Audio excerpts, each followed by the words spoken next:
माता की जय, भारत माता की जय, जय संविधान, जय संविधान, जय संविधान, जय संविधान, जय संविधान, जय संविधान। ડિંડોલીની 9 સોસાયટીઓ બચાવ સંઘર્ષ સમિતિ દ્વારા સુરત મનપા કમિશનર અને મેયરને આવેદનપત્ર આપી રજૂઆત કરી હતી। સુરત મહાનગરપાલિકા કચેરીએ ડિંડોલી ખાતે આવેલ 9 સોસાયટીઓ બચાવ સંઘર્ષ સમિતિએ આવેદનપત્ર આપી જણાવ્યું હતું કે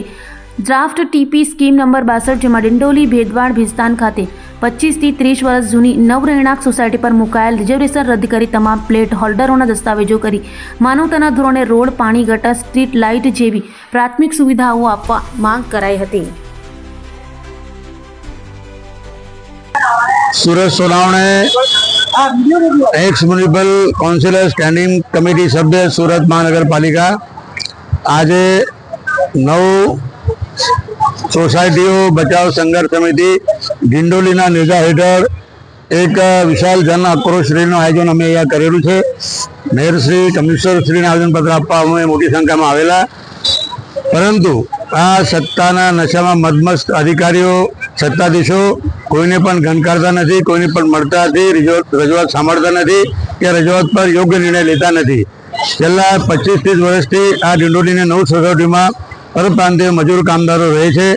તેઓ વેરા ભરે છે, ગ્રામ પંચાયતના કાળથી મહાનગરપાલિકામાં વેરા ભરે છે અને આજે આ સોસાયટીમાં 2000થી વધારે લોકો રહે છે,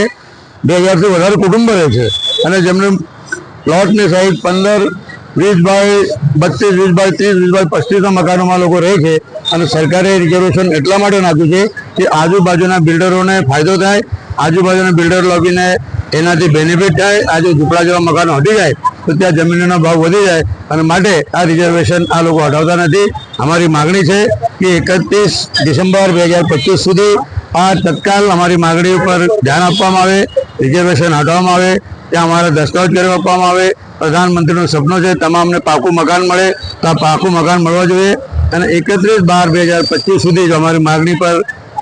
ન્યાયિક દૃષ્ટિએ ન્યાય આપવામાં નહીં આવશે તો 1 જાન્યુઆરી 2025થી મહેરબાન કલેક્ટરશ્રીની કચેરી ખાતે અમે લોકો અમારા અનશનની શરૂઆત કરીશું અને જરૂર પડે તો હું સુરેશ સોવણે આ સોસાયટીના ન્યાય હક્ક માટે પોતે આ જગ્યા પર આપણે ઉભા છે આત્મનિર્ભર કરીશ, પણ આ લોકોને ન્યાય મળ્યો નથી રહીશ। જય હિન્દ, જય ભીમ, જય